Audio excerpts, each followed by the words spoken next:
નમસ્કાર મિત્રો, સ્વાગત છે આપણી યુટ્યુબ ચેનલની અંદર। તો આજે આપણે દેશ અને દુનિયાના અને તાજા અને મહત્વ સમાચારની વાત કરવાના છીએ, તો વિડીયોને અંત સુધી જોવા વિનંતી।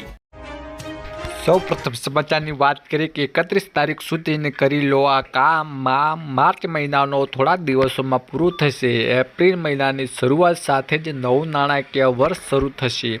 આ સમયગાળા દરમિયાન ઘણા ફેરફારો થશે, ઘણા નવા નિયમો અમલમાં આવશે અને પહેલાં કેટલાક નાણાકીય કાર્યો પૂર્ણ કરવાની જરૂર છે, નહીંતર તમારી પાછળથી પસ્તાવો કરવો પડશે।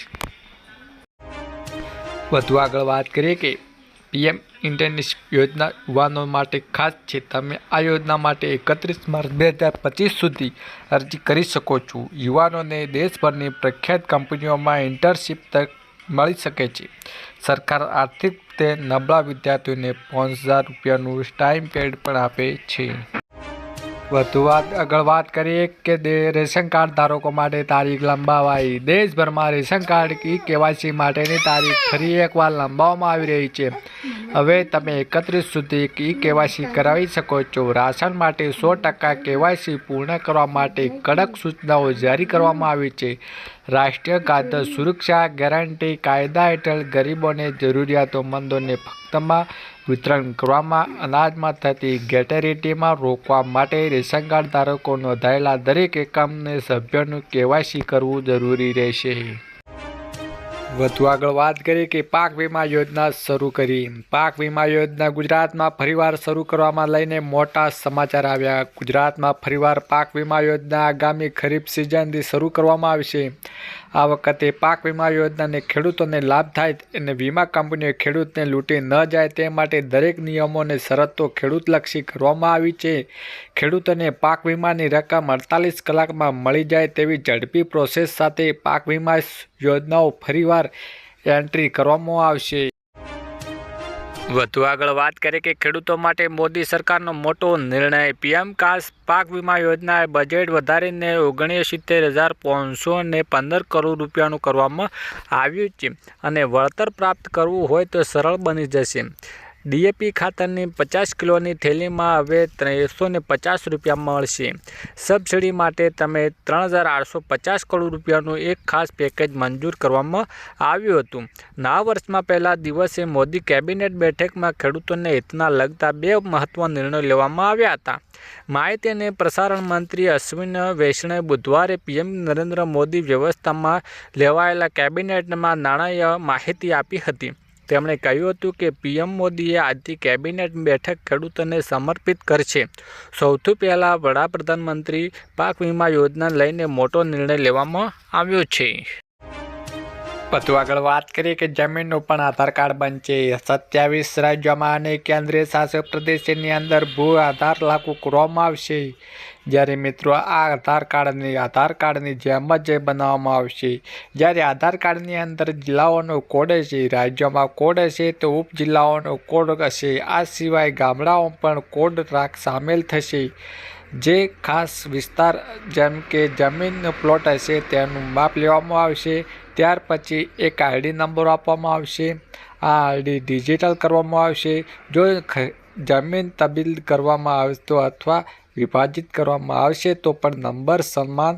જ્યારે મિત્રો તમે જણાવી દઈએ કે ખાસ ટેકનોલોજી દ્વારા એટલે કે GPSની માધ્યમથી જમીનનો પ્લોટ છે એવું એક માપ લેવામાં આવશે। ત્યાર પછી જે પ્લોટ માલિકની છે તે ટોટલ ડિજિટલ લેવામાં આવશે। ત્યાર પછી એક 14 અંકનો GR નંબર જાહેર થશે અને આ નંબર ડિજિટલ કરવામાં આવશે અને આ નંબર નાખતા જ નીચે સાથે જમીનની હશે તેની તમામ ડિટેલ આવી જશે અને આ રીતે જમીનનું પણ આધાર કાર્ડ દિવસો અંદરમાં આવી જશે। વધુ આગળ વાત કરીએ કે હવે 5 રૂપિયામાં મકાન મળશે। આપણે મિત્રો જણાવી દઈએ કે સરકારે ગરીબ લોકો માટે શ્રમિક બસેરા નામની યોજના જાહેર કરી હતી।